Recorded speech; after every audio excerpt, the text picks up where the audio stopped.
الرحمن الرحيم والصلاة والسلام على أشرف الأنبياء والمرسلين حبيب قلوبنا وشفيع ذنوبنا وطبيب نفوسنا أبي القاسم محمد وعلى أهل بيته الطيبين الطاهرين.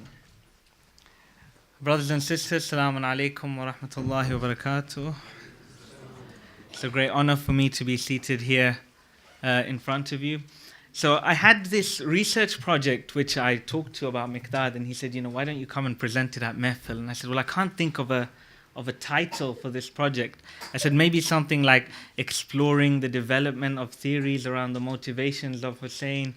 He said, well, that's a bit wordy, sounds a bit dry. So he came up with this, reclaiming Imam Hussain alayhi salam as a role model. The problem is that makes it sound really exciting. And unfortunately, it is a bit technical and a bit theoretical, and it may get dry. So bear with me, and I'll try and keep to time, inshallah. Okay, so just a quick outline about the discussion. We're looking firstly at the importance of this discussion, why it's necessary to be examining this idea anyway. Isn't Imam Hussain already a role model to us? And then just a short theological presupposition. By no means the only presupposition here, but something for us to be aware of going forward. And we'll talk about the supernatural narrative. I'll explain what that is. And then go to the theories of a few scholars and different criticisms of those theories.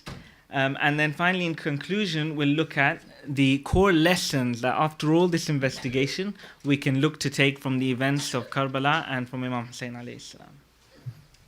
Okay, so this is a hadith from Imam Hussain alayhi salam, in which he says, فَلَكُمْ فِي أُسْوَةٌ.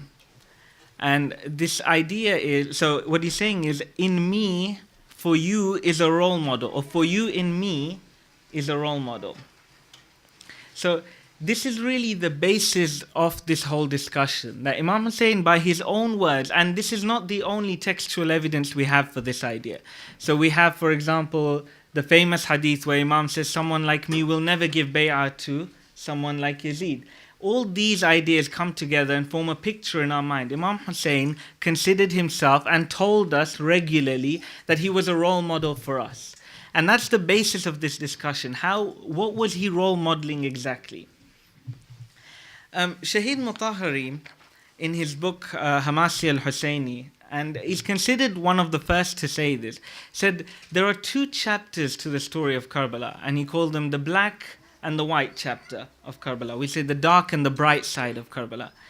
He said the dark side is the vices, the events that occurred that were evil, the martyrdom, the rulership of Yazid, the immorality of his actions and the actions of his army.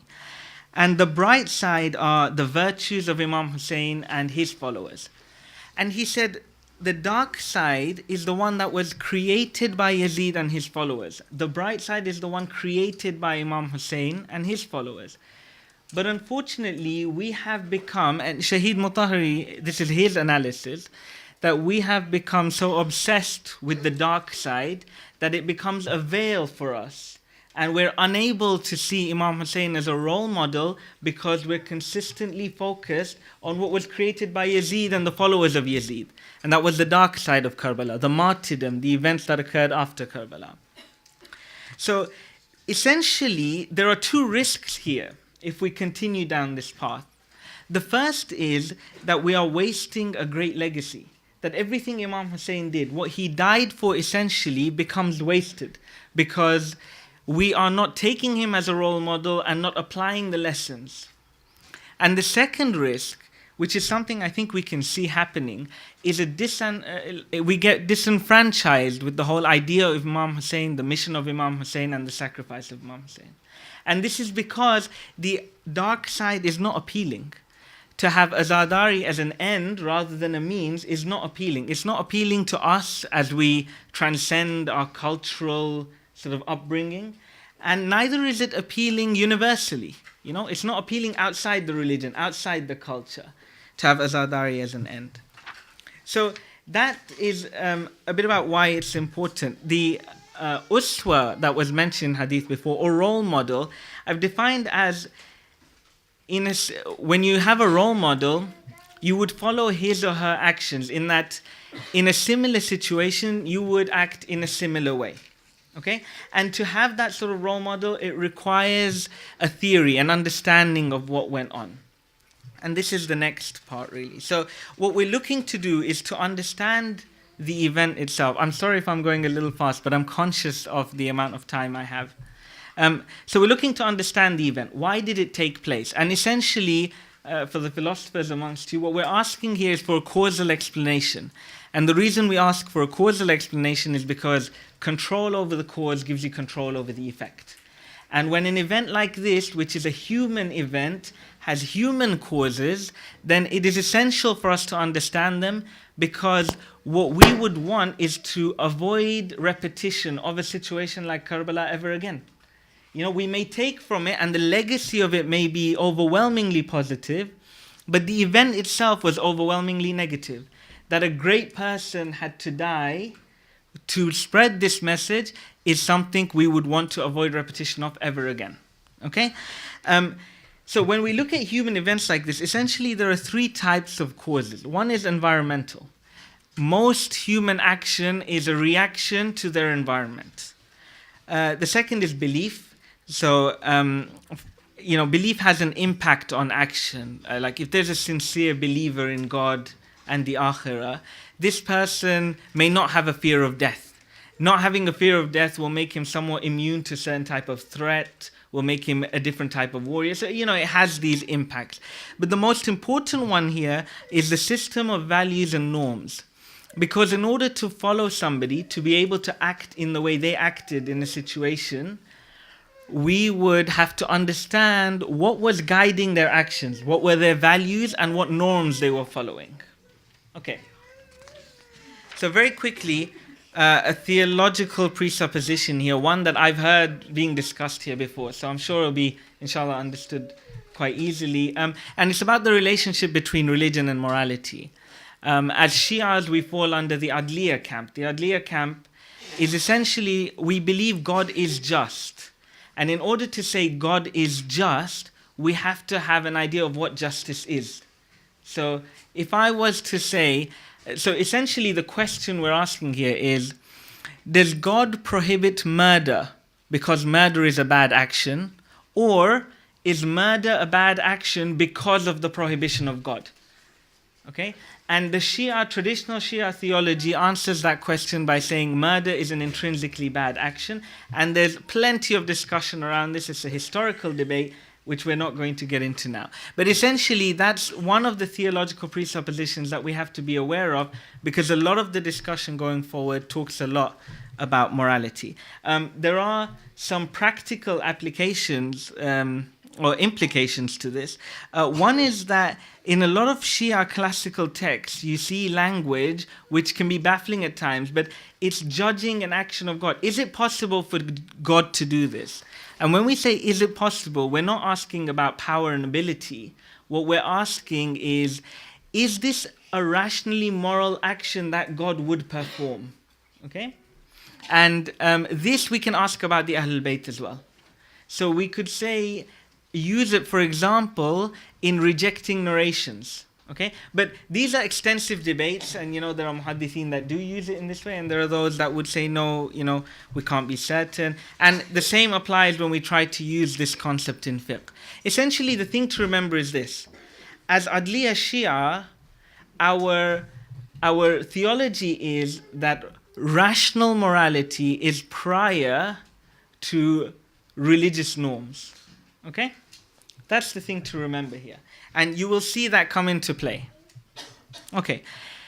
The supernatural narrative. Now, this was the most popular view. Up until about 60 years ago, the standard narrative around the story of Karbala was that Imam Hussain alayhi salam was acting according to the will of Allah.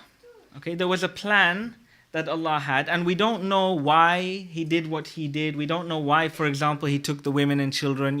There aren't really answers to these, but there doesn't need to be a rational scientific explanation. This was the will of God.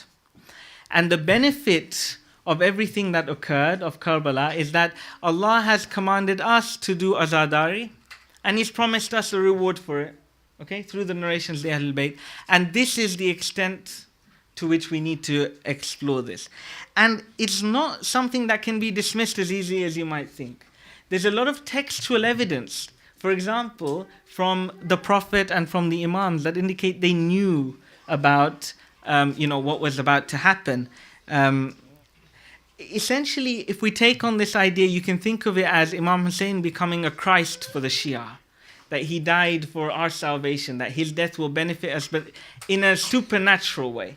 And this is just an example of one of the textual evidences. This is a hadith in which Jibreel is telling the Prophet about the martyrdom of Imam Hussain, and Imam Hussain asked for some earth from the place where Jibreel was killed. But there are many evidences like that, even those that say that Nabi Adam knew about it, and that the whole sacrifice of Imam Hussain was something that the prophets were all aware of. Okay, the consequences of this, these are not criticisms, these are just consequences of this narrative, is first of all, if we accept this idea that Imam Hussain was acting only according to the will of Allah, and that his decision-making process was just based on this greater plan, then we can have no praise for Imam Hussain, nor can we have blame for the enemies of Imam Hussain, because they were acting according to some divine plan. That's one of the consequences. The other is that essentially it means that Imam Hussain was acting according to a private command. If Imam Hussain was acting according to a private command, then it leads to number 3, which is we can take nothing from this command for ourselves. Essentially, we can't use him as a role model. We can't take any of his actions in this regard and say, this is what we should do, because he was acting according to a private command of Allah, according to a plan that we have no knowledge of, and we would do differently. The criticisms and the way to battle this is, firstly, that there are textual evidences that are in contrary. So there are hadith, obviously, that say, Imam Hussain insisted on going to Kufa even when he knew the situation was dire, and he said, this is, I have to do this. This is part of a plan. But then there are hadith that are different. Some of the textual evidences were like the ones we mentioned, that a man like me would never give bay'ah to a man like Yazid. Indicates very strongly that what he was doing was not acting according to a private command, but something he would expect to be applied in other cases. Other men like me would not give bay'ah to other men like Yazid. This indicates there was something more than just a private command that Allah had given Imam Hussain. And again, the fact that he said, I am an example, is a key one. Then the other criticism is that, this doesn't explain anything. It can be said of anything, If Imam Hussain hadn't gone to Kufa, if Imam Hussain hadn't fought Yazid, anything can be said to be the plan of God. You can still ask the question, why did God plan it? So essentially, it doesn't answer anything to say this is a supernatural narrative. But one of the stronger arguments, I think, against the supernatural narrative is the concept of Bada'a. Bada'a is a theological concept that as Shia, in Shia theology is generally accepted. And it's the idea that even though there is a divine decree, essentially Allah always reserves the right to change that decree. So to explain it, I've got a quote from Shahid Mutahari, which I think explains it quite well. He says, the meaning of Bada'a is revision in divine destiny, in Qada. Meaning that God has not fixed a definite and final form for the course of human history. In other words, God says to man, you yourselves are in charge of the fulfillment of divine destiny, and it is you who can advance, stop, or reverse the course of history. There is no blind determinism, either on the part of nature or the means of life, or from the viewpoint of divine destiny to rule over history. Okay? So essentially, there may be a plan. Allah reserves the right to change that plan at any time. Okay? And there's a hadith of Imam Ali that shows that this reservation of Allah also extends to the ilmul ghaib that you may attribute to the Ahlul Bayt. So Imam Ali said, had it not been for a verse in the book of Allah, in the Quran, I would have informed you of what has happened in the past, what will happen, and what shall happen until the Day of Judgment. And this was the verse that's on the screen. It says, it's from Surah Ra'd, ayah number 39. It says, Allah eliminates what He wills or confirms, and with Him is the mother of the book. So Imam Ali is telling us, look, I have access to some knowledge, if we accept this hadith. He's saying, I have access to some ilmul ghaib. And I can tell you what has happened, what will happen. I can give you all this knowledge, except for the fact that Allah has mentioned here that He eliminates what He wills, or He confirms what He wills. So He reserves the right at any moment to change this divine destiny.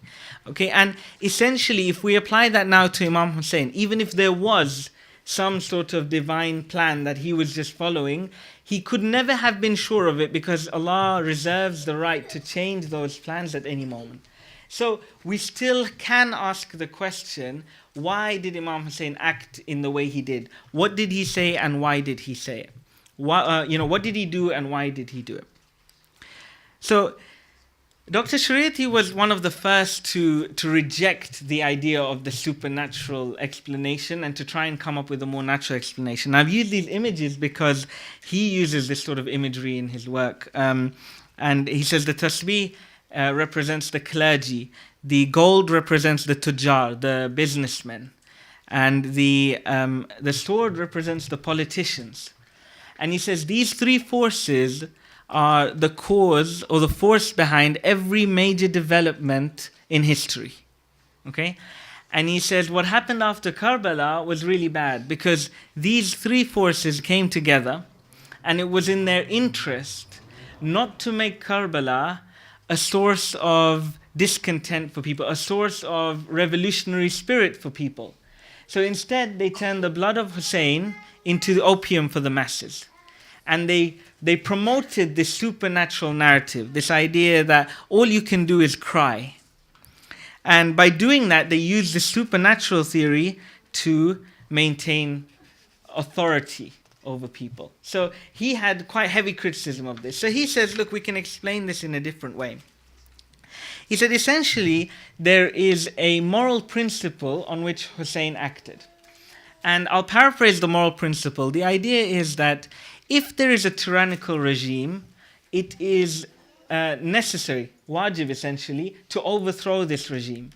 And in case it is impossible to overthrow such a regime, then it becomes necessary to unmask or to expose the tyranny of this sort of regime. So this was his idea. He said this was the motivation for what Imam did, and that Imam knew it was impossible to overthrow the regime.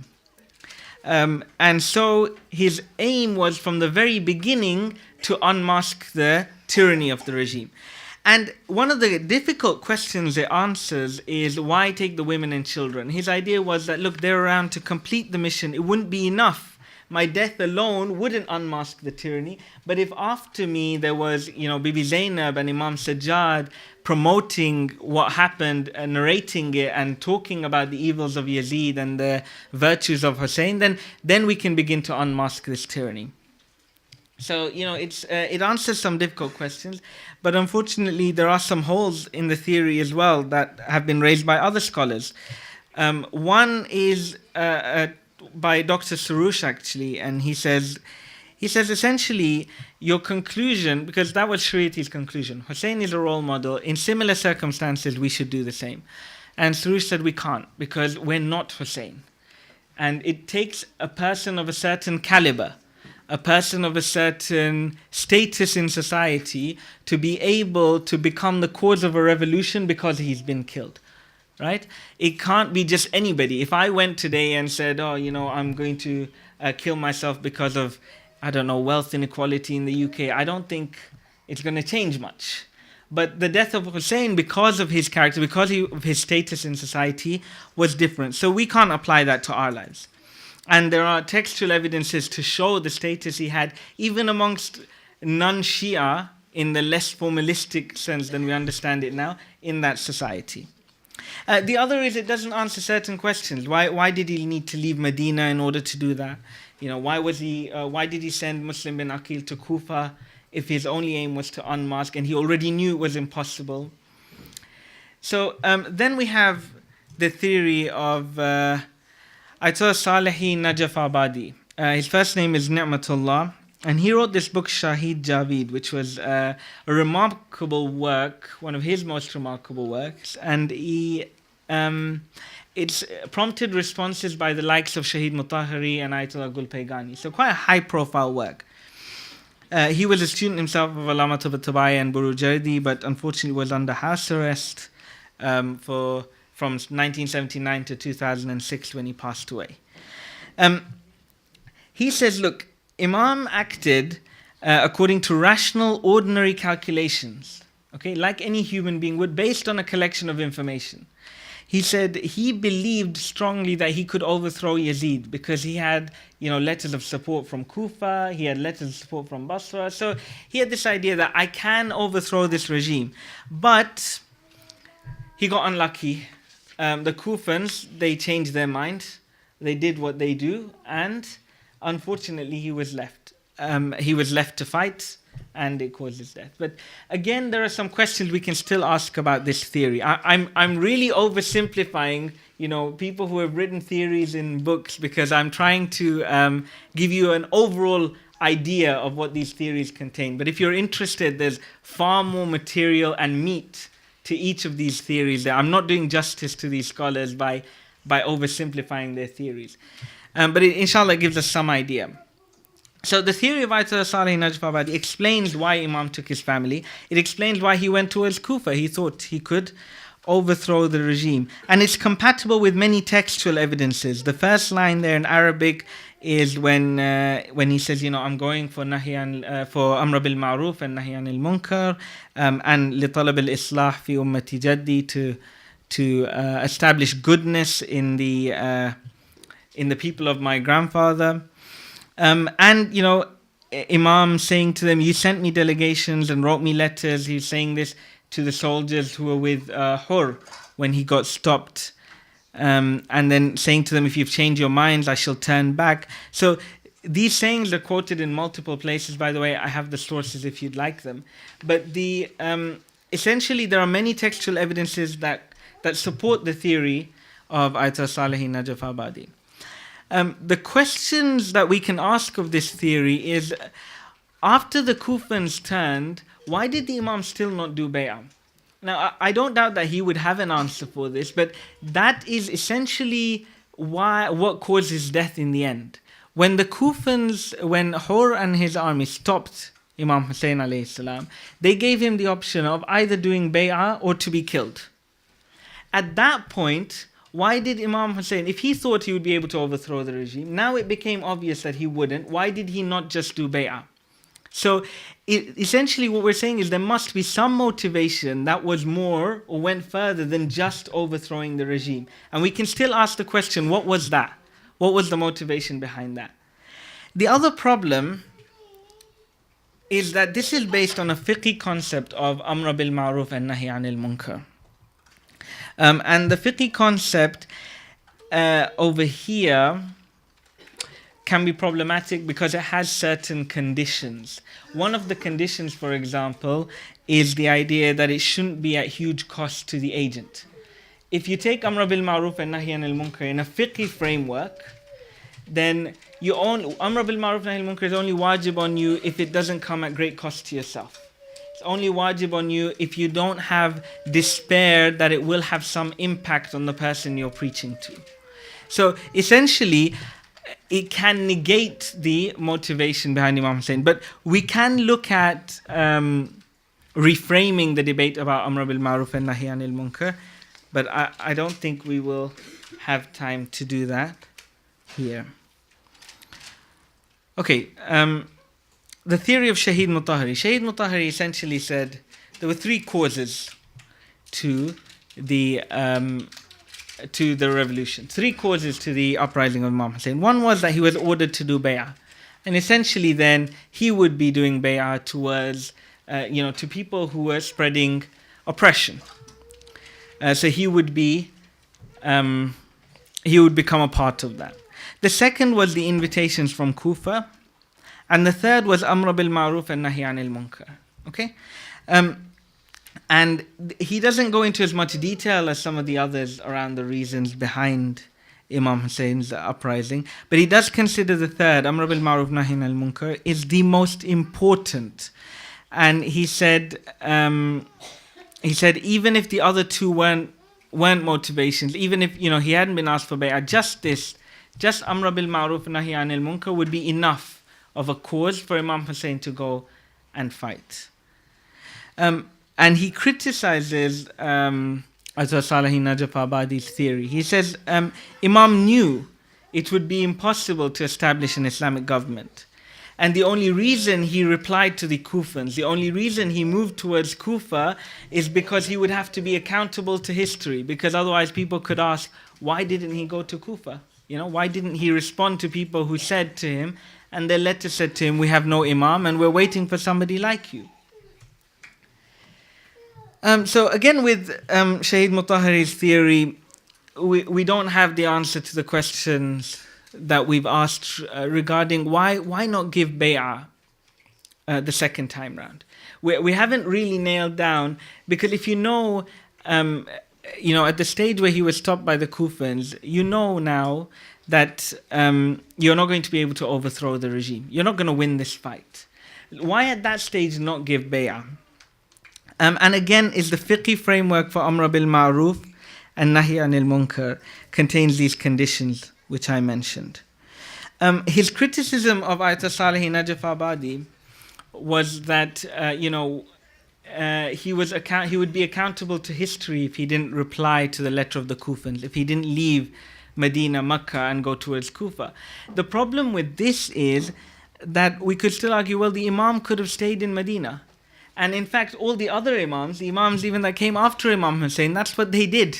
They didn't have uprisings, even though there were Shias in other parts that were inviting them. But essentially, they stayed in Medina, and they had no reason to leave, and the Imam could have done the same.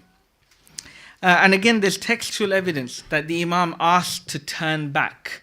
And this is key, and I think have it. Okay, I have it at some point in the slideshow. But the Imam did ask to turn back and return to Hijaz, and this really undermines the theory of Shahid Mutahhari. Okay, so I rushed through those to get to this last one, which I think is far more comprehensive. Essentially, what these three theories have in common is that they're rational. And by that I mean they assume the actions of Imam Hussain require rational justification and require motivation. And assumes that Imam Hussain explored alternatives, sought advice, just as we would do in a similar situation. It also assumed that his intention was a sense of duty, and this duty is something that would be universal, that would be a duty for us in the same situation. That wasn't a private duty. So natural, value-based. One of the problems is, though, for all of this, their justifications for the actions of Imam Hussain are still religious. And essentially, if we want to say that actually the duty was a universal duty, then we're looking for meta-religious justification for the actions of Imam Hussain. What we're looking for is moral justification. And this is where the theological presumption I mentioned comes into play. A moral presumption, because that comes before religion and is more universal than religion. It would be something that all rational people would agree with. That's the sort of justification we're looking for the actions of Imam Hussain. And essentially, if we do find something like that, then we can truly say this was a message for everybody at all times. Because then we can apply this even outside our own cultural and religious discourse. Okay. So the theory is the theory of Dr. Fanai, who happens to be a teacher of mine. So conflict of interest declared there. But I genuinely do align myself with many of the aspects of this theory, and I think there's a lot to be taken from it. He says, look, the political philosophy of Bani Umayyah. Okay, in the interest of time, I think I'm going to... I'm happy to send this out, by the way, and discuss it with anybody later on. But he had some background information about it. Essentially, his idea is that the motivation of Imam was to re-establish the link between moral actions and religious actions. So Yazid had an army which overtly displayed immoral activity. okay, such as reigning with terror, for example. But at the same time, they had this fiqh and this adherence towards it, because remember, fiqh has also been used largely as a political tool, you know, as a source of law, as in state law. So so people would see that these guys are maintaining fiqh, but not morality. And Imam Hussain wanted to re-establish this idea that religion is within a moral framework, and that there cannot be this separation of religion and morality. So he argues, Dr. Fanai argues, that Amr bil Ma'ruf and Nahi anil Munkar here is taken in a moral sense. When Imam Hussain says that I wanted to do Amr bil Ma'ruf and Nahi anil Munkar, the Ma'ruf he is talking about here, the good things that Imam is trying to spread, are moral goods, and the Munkar are moral evils. And this is sort of the widest sense of Amr bil Ma'ruf and Nahi anil Munkar. And he argues that because the Quran doesn't define the concepts of Ma'ruf and Munkar, we can suppose that people would have understood it rationally. And the only thing they would have understood rationally would be a moral Ma'ruf or a moral Munkar. So he says it wasn't to do with personal power. Like Imam Ali alayhi salam, Imam Hussein's focus was on the social effect of the community. So he said his decisions were based on two moral principles, one of justice and one of dignity. He says there were two major decisions that Imam Hussain made that we can derive this from. One was to rise up against the political system. This is a collective moral duty, and this was essentially what Imam Hussain did until the point where he realized Muslim bin Aqil has been killed, or some would say that maybe further than that, when Hur stopped him. Okay, so essentially when he realized he wasn't going to win this military battle was when this duty may have ceased.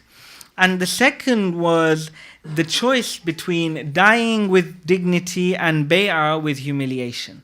And this is a theme that comes across in his ahadith and in the narration of Karbala again and again. This hayhat min al-dhilla, far be it this humiliation. And, a hadith that says it's better to die in dignity than it is to live in humility. So, Dr. Fanai is saying here that injustice essentially is violating the rights of others, and justice requires that we fight against it. So this is why Imam Hussain would have had to stand up to Yazid, would have had to go towards fighting Yazid, because it was his moral duty. But this sort of moral duty occurs on three different stages. The first is the individual duty of social activism. And this means to have a decent social political theory about what justice would look like in this case, and to be gathering support, a form of social activism. Uprising here is unacceptable because it's not yet ripened effectively. Number two is collective pressure or protest, so a collective duty. So when you have got enough support, to try and use this to pressure a just outcome, whether it's a government, an institution, a person that's being pressured. And again here, civil disobedience may be acceptable, but violence is never acceptable, except as a last resort, which would be stage 3, where violent protest becomes morally acceptable. And Imam considered he was at stage 3, the stage where violent protest was now morally justifiable, except until he met Hur and realized that he hadn't got enough support. At this stage, so this is just again some textual evidence to back this up. This is the hadith quoted in many, many places, part of the sermon that Imam Hussain gave to the foot soldiers of Hur.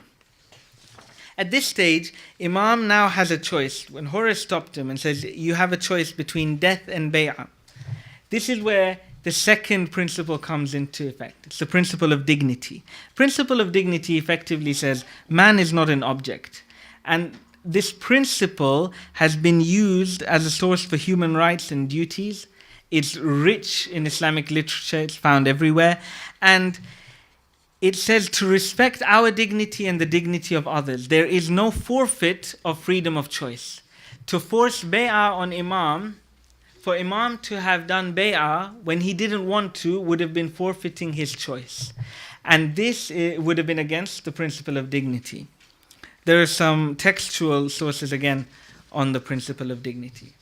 Okay, so essentially, if we take these two ideas, the idea of justice and dignity, and consider these may have been the main motivators and the principal ideas behind the decisions that Imam Hussain made, then we can come to the conclusion that Imam Hussain, in this regard, was truly a universal moral role model.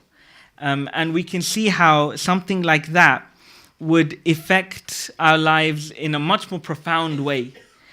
The two major lessons were to fight for justice and to respect human dignity.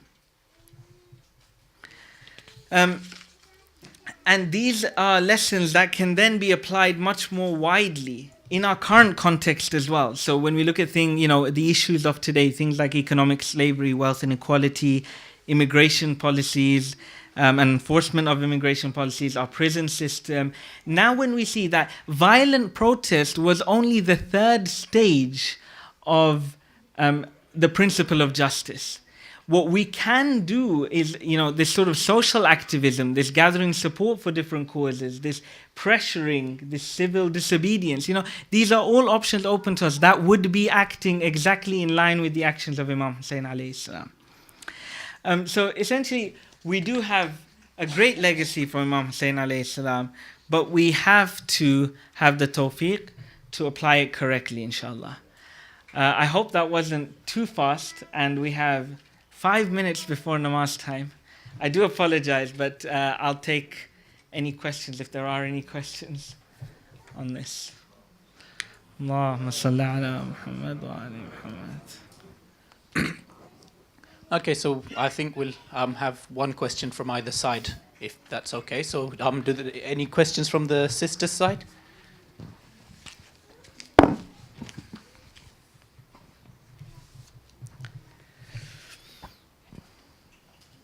Okay, this is great because I wouldn't know the answers anyway. And anyone from the brothers' side?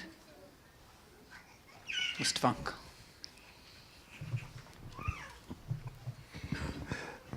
Thank you for your talk. Question arises in my mind that injustices was throughout the history of our Aimmas. Why did Imam Hassan make a peace treaty? And after Imam Hussain, none of the Imam rose against the tyranny, against the injustices? So that's a very good question. Essentially, it comes back to Dr. Fanai's explanation of the principle of justice. He says the principle of justice dictates that when there is a tyrannical regime or these unjust things going on, we have to stand against it. But he breaks it down into the three different stages at which we stand against it. So violent protest, which is effectively what Imam Hussain did. It was violent protest against an unjust regime. This violent protest is a last resort and is the third type. And even in this morally justifiable violent protest, we see Imam Hussain found it abhorrent. Make no mistake. For him to take the life of another human being was a horrific action. Even there in Karbala, he told, so no, don't take the first, don't shoot the first arrow. Even if it would be morally justifiable to say, I don't want to be the one that started this battle. So violent protest is always a last resort. We see this from our Imam, and we can explain this morally. We can explain it rationally as well, right? So the first two stages would be, first of all, as an individual to begin raising awareness and gathering support. And we see the Imam did this. Many of the Imam have ahadith that indicated they did this. When you do have enough support, then you can make some impact. Even then, we're not talking about violence, we're talking about pressure, about influence, about civil disobedience at most, which would be acceptable in this stage. But violent protest has to have a unique set of circumstances come together. And as a last resort, that would be used. So essentially, that's where Imam Hussain was. And, it was something that we cry over and we lament the fact that it ever happened. But the fact that it happened showed us these stages and showed us the lengths at which we are to go to uphold justice. It wasn't a violent protest. No, Okay. you're wrong. You're absolutely wrong. Okay. It was not a violent protest. Why not? He never went there to actually fight against it. He didn't, like you said, he Okay. didn't raise the thing. So I don't know why you bring this thing. Okay, no. So, Out of ordinary. no. On the day of Arbaeen. When I say violent protest, when I say violent protest, I don't mean this in a derogatory manner at all. What I mean is that when Imam set out towards Kufa, his intention was to overthrow the regime using a military presence. But you are correct in saying that when Hur stopped him, and when his decision became between bay'ah and death, then it was the principle of dignity that dictated his actions. Then he was standing up for human dignity in saying, this can't be forced upon me. And his hadith says, it is better to die with dignity than to live in humiliation. But essentially, when he went towards Kufa, he was looking for a military uprising. Okay, thank you.